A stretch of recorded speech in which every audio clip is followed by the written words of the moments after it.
Bonjour à tous. Bonjour Paul Hervé. Bonjour Anissa. Oui, donc bienvenue à tous sur notre nouveau webinaire, le webinaire donc du mois d'octobre. Donc aujourd'hui, nous allons parler de Power Query. Donc nous sommes rassemblés donc aujourd'hui avec vous. Je suis Anissa Benmehdi, je suis directrice pédagogique des centres de formation Vaelia et je suis en compagnie de Paul Hervé Vigneault, qui est notre formateur consultant référent Vaelia, donc en analyse de données, ce qu'on appelle aussi data analyst. Et donc bonjour Paul Hervé. Bonjour Anissa. Bonjour à tous. Alors, j'espère que voilà, vous êtes tous donc bien connectés, que vous entendez tous bien. Si ce n'est pas le cas, n'hésitez pas à nous le signifier dans la conversation. Donc, nous allons passer une petite demi-heure ensemble donc sur le sujet de gagner du temps avec Power Query, le fait d'automatiser ces reporting RH donc en quelques clics. Voilà, c'était le titre. Et c'est venu en fait d'un échange qu'on avait avec Paul Hervé sur toujours cette volonté en fait de vous faire gagner du temps donc dans nos vies qui sont un petit peu bousculées avec beaucoup d'exigences. Et voilà, des outils sont à disposition, dont Power Query intégré à Excel finalement, qui est assez peu connu, hein, tu me disais, Paul Hervé. Voilà, qu'on va vous présenter aujourd'hui à travers deux cas d'usage que Paul Hervé voilà, va vous présenter. À la fois l'un sur le fait de faire un bilan de formation et un autre pyramide des âges. C'est bien ça, Paul Hervé? Exact. Exact. Voilà, donc tu vas nous faire, tu vas nous présenter donc les deux cas d'usage et ensuite vous aurez la possibilité via des questions-réponses de poser les questions à Paul Hervé Vigneault. Donc Paul Hervé, je te donne la main sur le sujet. Ok. Alors, bonjour à tous. Donc, nous allons parler de Power Query aujourd'hui dans Excel. Euh, donc, Power Query, alors pour faire un tout petit peu d'historique rapide, en définitive, c'est un outil qui existe depuis très longtemps. Il existe depuis la version 2010 d'Excel, donc ça a déjà maintenant une quinzaine d'années. Sauf que c'était un composant qu'il fallait télécharger. C'est-à-dire qu'il n'était pas fourni dans la version Excel. Il fallait le télécharger. Donc, ce qui pose problème, à l'époque, ce qui posait problème pour les utilisateurs, puisqu'ils n'avaient pas la maîtrise de pouvoir installer des composants sur leur poste de travail, ce qui fait que ce composant a été peu utilisé, mais pour les personnes qui l'ont utilisé, il a eu énormément de succès, ce qui fait que Microsoft a décidé, depuis la version 2016 d'Excel, désormais de l'intégrer directement. Donc, il n'y a plus de composants à télécharger, à installer, à activer. Donc, il est directement disponible. Voilà. Et il s'avère qu'aujourd'hui, Power Query, vous allez le voir à travers les petites démonstrations que je vais vous présenter, en définitive, va diminuer énormément le besoin d'automatisation via les macro-commandes, parce que Power Query va être sollicité notamment à travers les extractions habituelles que font les utilisateurs à partir de leur application métier. On extrait des données pour les analyser, en faire des statistiques, des contrôles, etc. Et souvent, ces données ne sont pas directement exploitables. Et donc, il faut intervenir manuellement sur ces données pour les rendre utilisables. Voilà. Alors Power Query, on appelle ça un ETL. Alors l'acronyme ETL signifie Extract, Transform, Load. Donc la première fonction de Power Query, ça va être d'extraire des données depuis des sources multiples. Donc ça, c'est important de le signaler. Il y a un nombre de connecteurs très important. Il sait donc extraire des données de fichiers, bien évidemment, fichiers Excel, CSV, TXT, XML, PDF. Il est capable de récupérer des tableaux de documents PDF également, mais aussi des connecteurs vers des bases de données, vers des applications CRM, vers également des sources provenant de pages web, que ce soit de sites internet ou intranet. Donc le nombre de connecteurs est très important.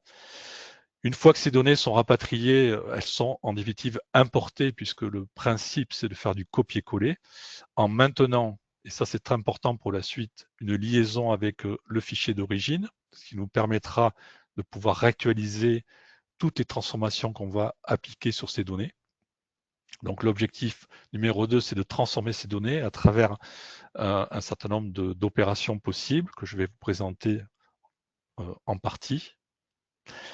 Et ensuite, une fois que ces données sont transformées, eh bien, on pourra les charger dans un tableau Excel ou directement dans un tableau ou graphique croisé dynamique éventuellement.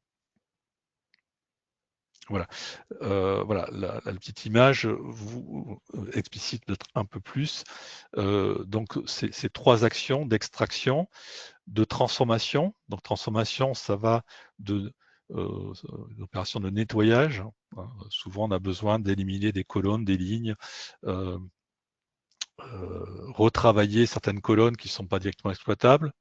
Exemple, des nombres qui ne sont pas reconnus comme étant des nombres par Excel ou des dates également dans un format américain par exemple. Et puis également faire de l'enrichissement, c'est-à-dire rajouter des colonnes supplémentaires. Et puis combiner, et je vous en donnerai un exemple tout à l'heure, avec la possibilité d'aller chercher des données dans d'autres tableaux de référence à travers notamment les techniques de fusion de requêtes. Voilà. Et la 3e étape, donc, ça sera de charger les données transformées dans Excel, évidemment, voire dans un modèle de données. Donc ça, c'est une autre possibilité avec Power Pivot. Voilà. Je ne sais pas si certains connaissent Power Pivot. Power Pivot est également un composant Excel qui permet de traiter notamment des volumes de données très importants qui peuvent aller bien au-delà du 1 million de lignes qui est donc le nombre de lignes maximal que peut gérer Excel. Voilà. Donc, pourquoi utiliser Power Query? Eh bien, parce qu'on va pouvoir donc automatiser des tâches répétitives. Donc, vous allez voir que Power Query va fabriquer un script, alors qui est écrit dans un langage qui s'appelle langage M, mais que l'utilisateur n'a absolument pas besoin de connaître. On peut consulter d'ailleurs le script qui est généré. Ce script, il est généré automatiquement lorsque vous allez déclencher les différentes opérations de transformation. C'est lui qui va écrire le script correspondant. Voilà, ce script, on peut le visualiser. On peut éventuellement y intervenir si jamais certaines opérations ne seraient pas prévues par Power Query. Comme c'est un langage complet, on peut très bien rechercher des possibilités supplémentaires et donc de venir modifier ce script pour l'adapter à nos besoins. Voilà. Donc c'est possible. L'intérêt, c'est la fiabilité, évidemment, parce que il y aura évidemment beaucoup moins d'erreurs manuelles. Hein. Et puis le gain de temps, évidemment, parce que par la suite, on pourra réactualiser très facilement les données qui ont été chargées dans Excel. Puisque je vous ai dit tout à l'heure qu'il y avait une mémorisation de la source d'origine. Voilà, donc si la source évolue, il se fera de réactualiser le tableau qui aura été donc généré par Power Query. Voilà. Donc au niveau du cycle de travail, eh bien, la première étape, ça sera d'importer les données, puis de les transformer. On chargera les données transformées dans Excel et ensuite on pourra actualiser nos données chargées dès qu'il y aura des nouvelles extractions de vos applications métiers. Voilà. Alors, pour ce webinaire, donc, je vais vous proposer 2 exemples, 2 cas d'usage. La création d'un exemple de bilan de formation suivie à partir de données extraites de systèmes d'information.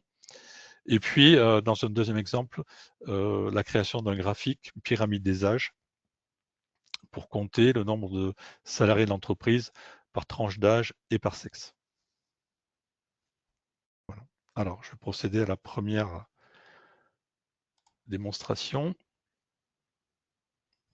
Ici. Donc, je vais, alors, dans un premier temps, si j'arrive à masquer ici, voilà. Alors, je vais vous montrer le premier exemple avec l'ouverture, voilà, d'un premier fichier. Alors, voilà, donc là, c'est la première source que l'on va exploiter. Donc ici, un exemple que moi j'ai pu découvrir à travers différentes actions que j'ai faites auprès de certaines entreprises. Voilà un exemple d'extraction d'un ensemble de formations suivies par les utilisateurs. Voilà, donc ça c'est l'extraction en elle-même avec donc des opérations transformation à faire, notamment enlever les lignes vides. Et puis ici, par exemple, devoir dupliquer l'information suivie pour tous les salariés, le domaine, la date de formation et le nombre d'heures de formation. Voilà. Et évidemment, on a un certain nombre de lignes, bon, qui peut être assez important. Voilà. Et mon objectif, c'est de fabriquer 2 tableaux au final. Un qui va me permettre de comptabiliser le nombre de salariés formés par département et pouvoir le comparer avec le nombre de salariés de chaque département. Cette information, elle est contenue dans une autre feuille de calcul que j'ai incorporée, où j'ai la liste des différents départements et le nombre de salariés de ces différents services. Voilà, alors j'ai ici incorporé la feuille de calcul dans le même classeur, mais évidemment, ça pourrait tout à fait être dans un autre classeur que se trouverait cette table de référence. Voilà. La finalité, donc, c'est de fabriquer le premier tableau, ainsi qu'un deuxième tableau, voilà, qui va lui comptabiliser le nombre d'heures de formation par domaine d'intervention. Voilà.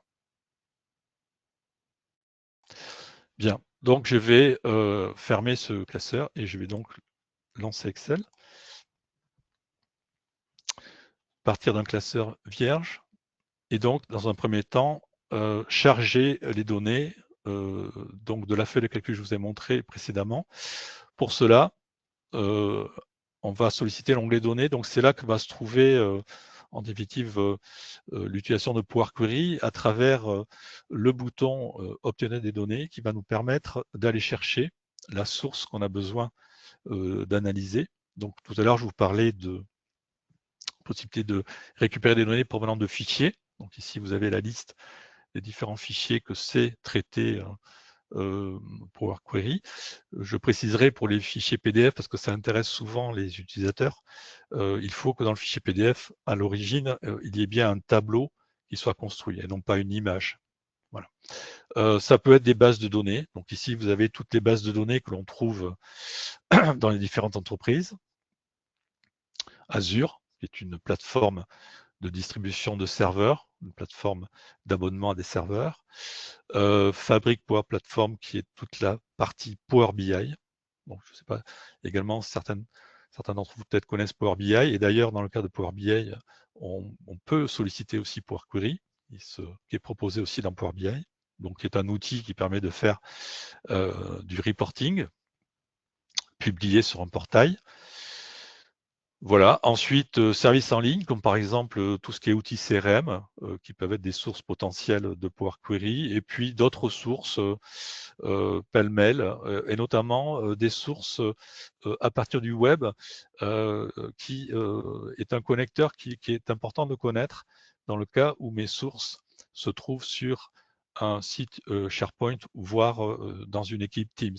Donc, on ne choisit pas dans le cadre, par exemple, d'un fichier Excel, on ne choisit pas le connecteur à partir d'un fichier classeur Excel, parce que ça, c'est un connecteur qui permet d'aller chercher des données Excel à travers des fichiers qui se trouvent sur un disque local ou un disque de serveur.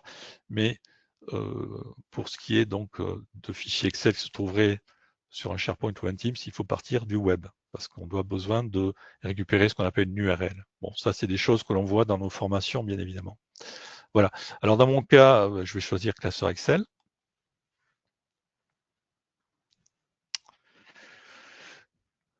Je vais donc récupérer le premier fichier que je vous ai montré, formation suivie, et je vais donc déclencher l'importation. Voilà. Donc, c'est bien une opération de copier-coller qui est faite par Power Query. Voilà.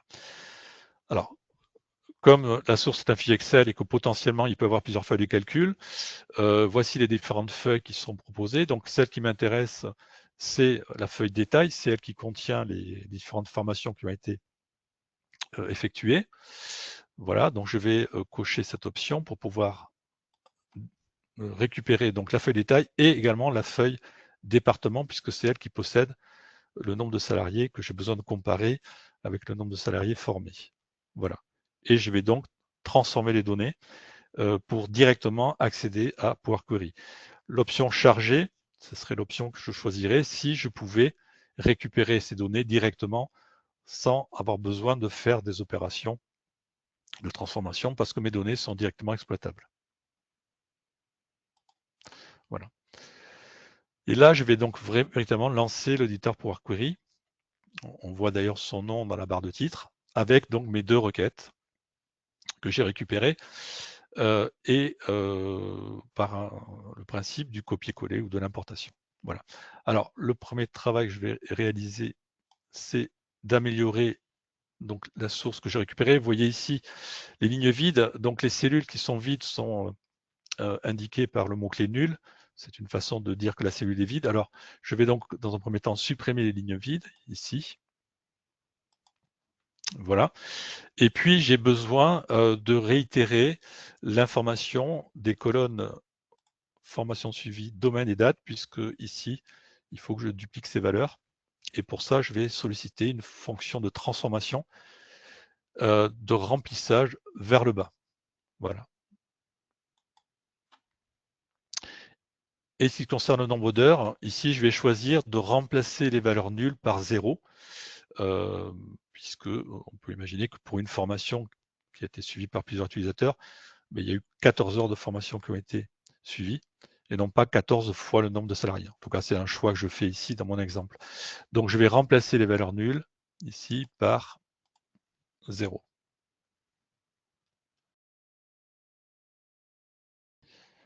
Pardon, nul par 0. Voilà. Voilà. Donc ça, c'est ma base de travail, je dirais, qui a été corrigée. Et maintenant, je vais m'occuper de voilà, compter donc, le nombre de salariés formés. Donc pour ça, je vais dupliquer cette requête. Je vais la renommer nombre de salariés formés. Voilà. Alors, je préciserai même par département, pardon, parce que par département, ici. Voilà. Alors, la seule colonne dont j'ai besoin, en définitive, c'est la colonne département, puisque les autres colonnes, j'en ai pas vraiment besoin par rapport à mon objectif. Donc, je vais sélectionner la colonne département et je vais lui demander de supprimer les autres colonnes. Voilà, supprimer les autres colonnes. Donc, il y a des fois, c'est beaucoup plus rapide de sélectionner la colonne que je veux conserver ou les colonnes que je veux conserver et supprimer les autres colonnes qui ne m'intéressent pas. Voilà. Donc, ici, j'ai la liste de tous les départements, de tous mes salariés formés avec leur département, et je vais donc transformer ces résultats grâce à une fonction de regroupement. Je vais lui demander de regrouper par département et lui demander de compter le nombre de lignes, ce qui reviendra au nombre de salariés. Voilà. Donc là, j'exploite les possibilités de calcul de Power Query. Hein. Ce sont des possibilités proposées. Voilà. Et maintenant, j'aimerais pouvoir comparer ce nombre de salariés formés. Voilà, que je pourrais donc d'ailleurs changer l'intitulé de la colonne, ça serait mieux. Voilà, avec le nombre de salariés de chaque département. Et pour ça, je vais utiliser cette requête département qui possède ce nombre de salariés. Alors, la technique qui est proposée ici, c'est la technique de fusion de requêtes qui ressemble à un recherche V ou un recherche X, fameuse fonction très utilisée. Donc, ça va être l'équivalent, si vous voulez, mais en Power Query, donc ce qui m'évitera par la suite de créer une formule de calcul qui utilise ces fonctions. Et je vais donc déclencher via l'onglet Accueil, ici, une fusion de requêtes entre donc cette requête nombre de salariés formés et la requête département. Alors, à moi de sélectionner les deux colonnes équivalentes. Ici, elles sont évidentes. Elles s'appellent toutes les deux départements. Alors, elles peuvent avoir des noms différents, bien évidemment, mais elles doivent avoir le même type. Hein, c'est-à-dire que si c'est du texte d'un côté, il faut du texte de l'autre également. Et puis, il faut également faire attention à la casse. C'est-à-dire que la gestion des majuscules minuscules, puisqu'il fait la distinction. C'est la raison pour laquelle on a même la possibilité de gérer ce qu'on appelle des correspondances approximatives. Voilà, ce qui m'évite d'être obligé de vérifier la casse avant de déclencher cette action. Voilà, je valide ma fusion. Le résultat, c'est que j'obtiens une colonne qui porte le nom de la requête avec laquelle j'ai fusionné. Je vais pouvoir récupérer la colonne qui m'intéresse, à savoir le nombre de salariés, que voici, et je vais pouvoir enrichir cette requête d'une nouvelle colonne personnalisée qui va me permettre de calculer le pourcentage de salariés formés. Et je vais diviser donc le nombre de salariés formés par le nombre de salariés. Voilà. Voilà mon résultat. Je peux éventuellement changer le type de données de la colonne et le mettre en pourcentage, mais vous allez voir que ce n'est pas récupéré tel quel par Excel. Il récupérera que le nombre brut. Voici. Voilà. Donc ça, c'est le premier résultat que je voulais obtenir. Je vais maintenant passer au deuxième. Donc revenir sur cette feuille, cette requête détail complète et corrigée. Je vais à nouveau dupliquer cette requête. Celle-ci, je vais l'appeler nombre d'heures par domaine. Voici. Donc là, j'ai besoin de conserver que la colonne domaine et nombre d'heures. Je vais donc supprimer les autres colonnes. Voilà. Et cette fois-ci, j'ai besoin de faire la somme du nombre d'heures par domaine. Donc, même chose, je vais solliciter la fonction de regrouper par. Donc, je regroupe par domaine, c'est le choix par défaut qui me proposait. Et ici, je vais lui demander de faire la somme de la colonne nombre d'heures. Et cette colonne, je vais l'appeler nombre d'heures ici. Et je valide. OK, voici. Voilà. Donc là, j'ai le résultat final que je souhaitais obtenir. Bien, je termine en fermant et en chargeant donc les requêtes que j'ai sollicitées. Ici, 4 requêtes. Donc vous allez voir que si je prends l'option fermer et charger, eh bien Excel va me créer 4 feuilles de calcul avec dans chacune les différentes requêtes que voici. Voilà. Alors la requête détail, d'ailleurs, je peux la conserver et elle peut être la source d'un tableau croisé dynamique supplémentaire que je pourrais évidemment fabriquer. La requête département, mais ma foi, elle n'a pas vraiment d'intérêt, donc je peux très bien supprimer la feuille de calcul. Voilà, sans la conserver. Voilà. Et puis, pour ce qui est des deux requêtes statistiques que j'ai fabriquées avec Power Query, ben ici, par exemple, je pourrais appliquer un pourcentage sur le nombre de salariés formés. Voilà. Donc là, j'ai mon résultat final. Je peux sauvegarder évidemment mon classeur. Pardon, parcourir. Donc on va aller mettre ça sur le bureau. Je vais l'appeler stat formation. Voilà. Et je vais vous montrer un cas de réactualisation. Voilà. Voilà. Je vais donc fermer ce classeur. Je vais ouvrir le classeur formation suivie. Voilà. Alors, je vais venir ajouter, bon, j'ai prévu voilà, une petite formation supplémentaire. Voilà, on peut imaginer que c'est une nouvelle extraction que je fais. Hein. Voilà, donc je récupère ces données, je vais venir les copier ici, par exemple, contrôler. Voilà, donc il y a toujours une ligne vide entre, pourquoi pas.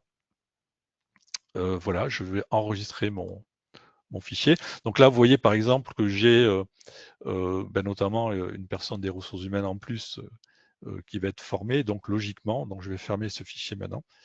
Je vais retourner dans mon fichier stat formation. Voilà, j'enregistre. Voilà.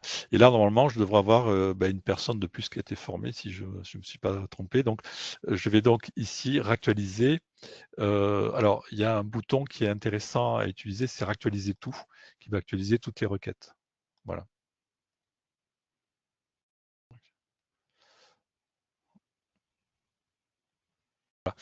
voilà, donc là, on a bien 5 qui a été bien mis à jour. Et puis, ben voilà, je ne sais pas si vous vous rappelez, mais il y avait effectivement avant un nombre 60, je ne sais plus combien. Donc, on voit bien que le nombre d'heures a également été réactualisé pour ce qui est de la partie technique. Voilà. Ici, doit apparaître également l'information que j'ai ajoutée. Ça devait être celle-ci, j'imagine. Voilà. Voilà. Voilà, donc la réactualisation se fait très simplement parce que la source d'origine est bien évidemment mémorisée. Voilà, alors évidemment, si jamais ma source d'origine ne s'appelait pas formation suivie, eh bien je peux dans Power Query, bien évidemment, venir ici, je peux vous le montrer, en retournant dans la requête d'origine, ici en cliquant avec le bouton droit par exemple sur cette. Je peux très bien revenir dans Power Query en modifiant la requête. Voilà. Et je pourrais changer ici la source d'origine. Voilà. Pour pouvoir changer donc le nom du fichier et éventuellement son chemin d'accès. Voilà. Bon, là, j'ai pas besoin de le faire ici, mais c'est tout à fait envisageable. Voilà. Voilà pour la première démonstration que je voulais donc effectuer. Je vais donc passer à la deuxième cas d'usage. Donc ici, j'ai un fichier salarié avec une liste de salariés que j'ai également extrait de mon système d'information et j'aimerais calculer le nombre de salariés par sexe et par tranche d'âge. Voilà. L'objectif, c'est d'obtenir ce genre de résultat. Ce que Power Query me fabrique un petit tableau avec le nombre de personnes masculins, féminins par tranche ou par intervalle d'âge pour fabriquer un magnifique graphique de pyramide des âges. Voilà. Alors ici, vous verrez que les valeurs masculines sont négatives pour justement pouvoir représenter les hommes à gauche et les femmes à droite. Voilà. Alors, je pars d'un classeur vierge.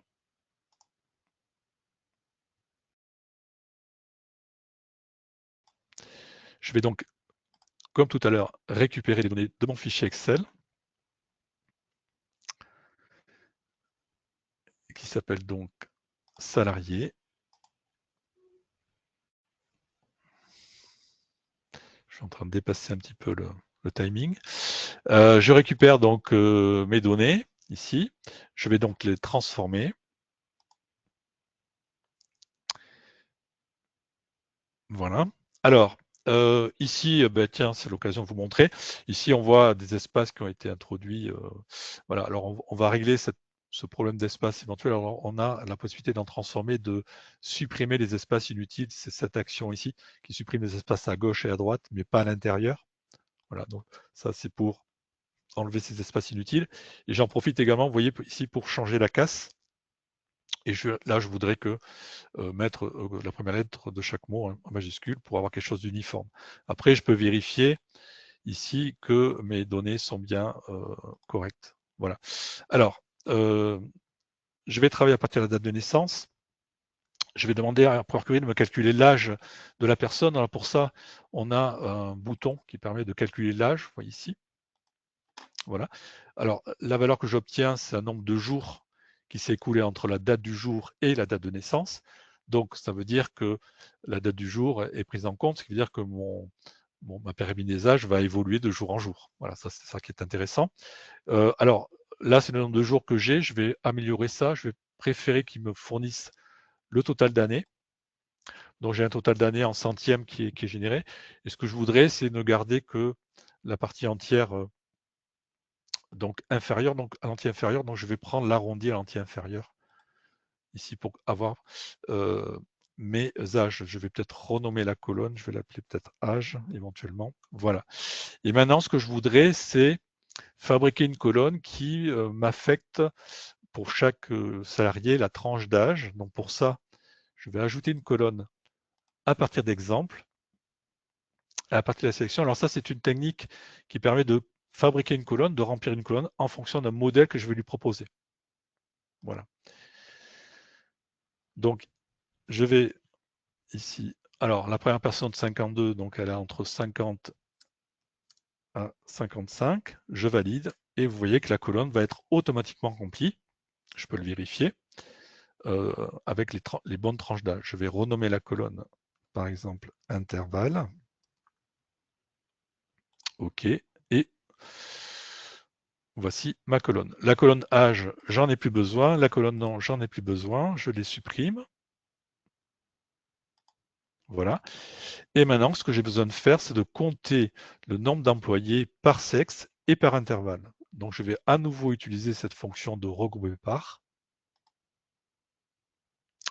en lui demandant de faire un regroupement avancé parce que j'ai 2 niveaux de regroupement. Je vais commencer par regrouper par sexe, puis par intervalle, et je vais lui demander de compter le nombre de lignes. Voilà. Pour finir, j'ai besoin de transformer les lignes de la colonne sexe en colonne pour avoir un tableau qui sera la source de mon futur graphique. Donc pour ça, on va utiliser une technique de pivotement de colonnes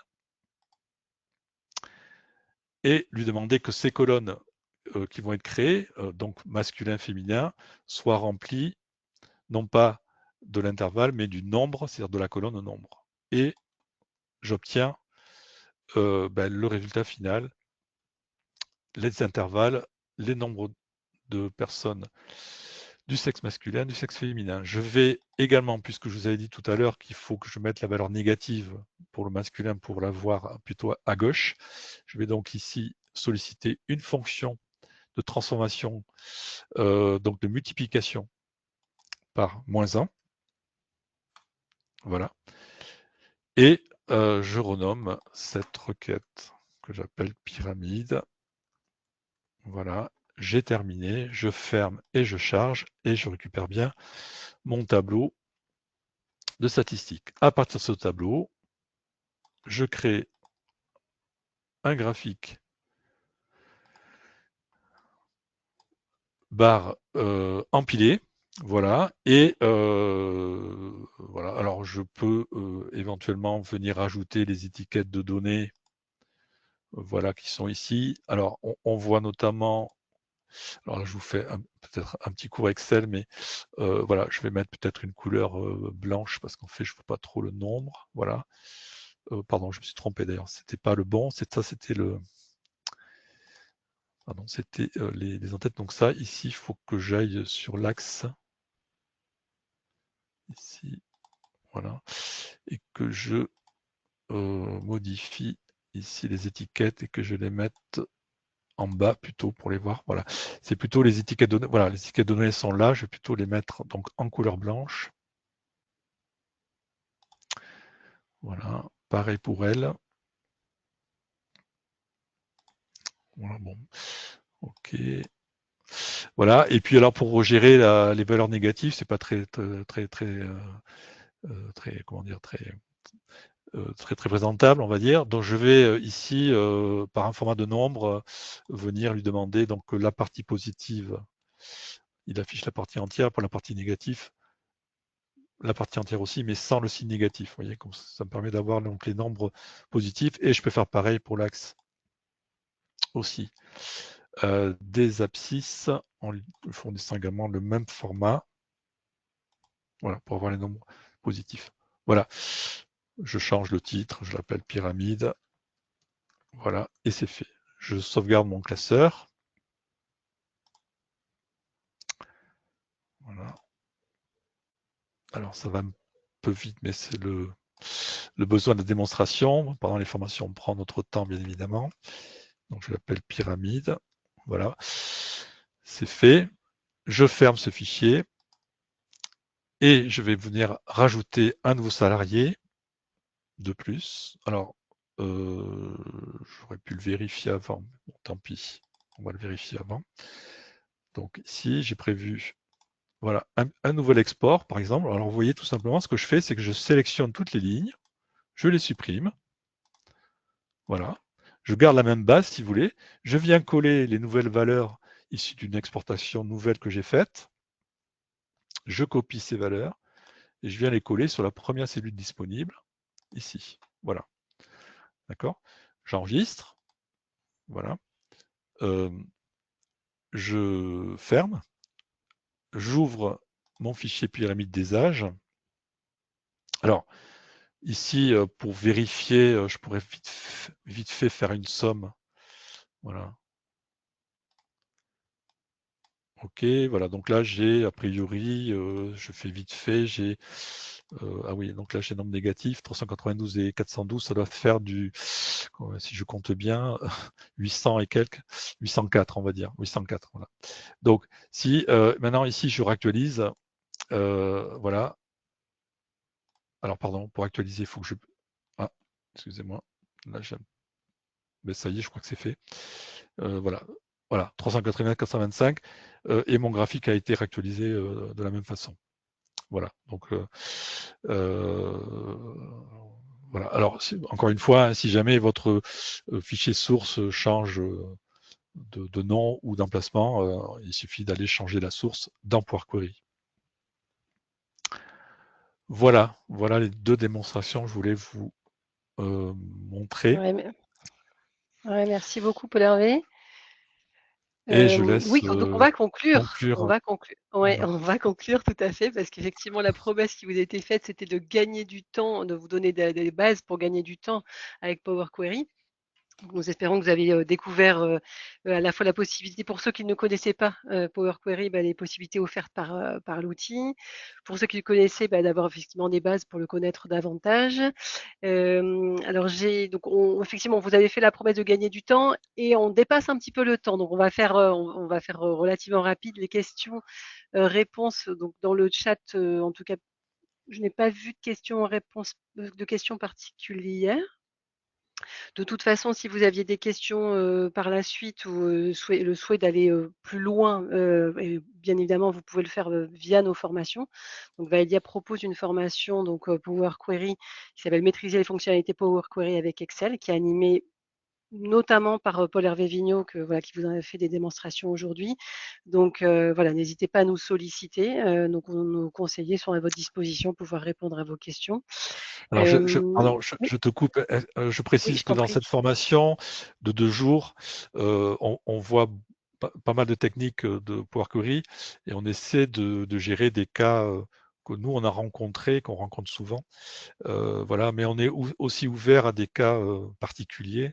On aime bien aussi que nos apprenants nous proposent C'est également ça, c'est ça. des cas d'usage et on essaie de répondre à toutes les questions.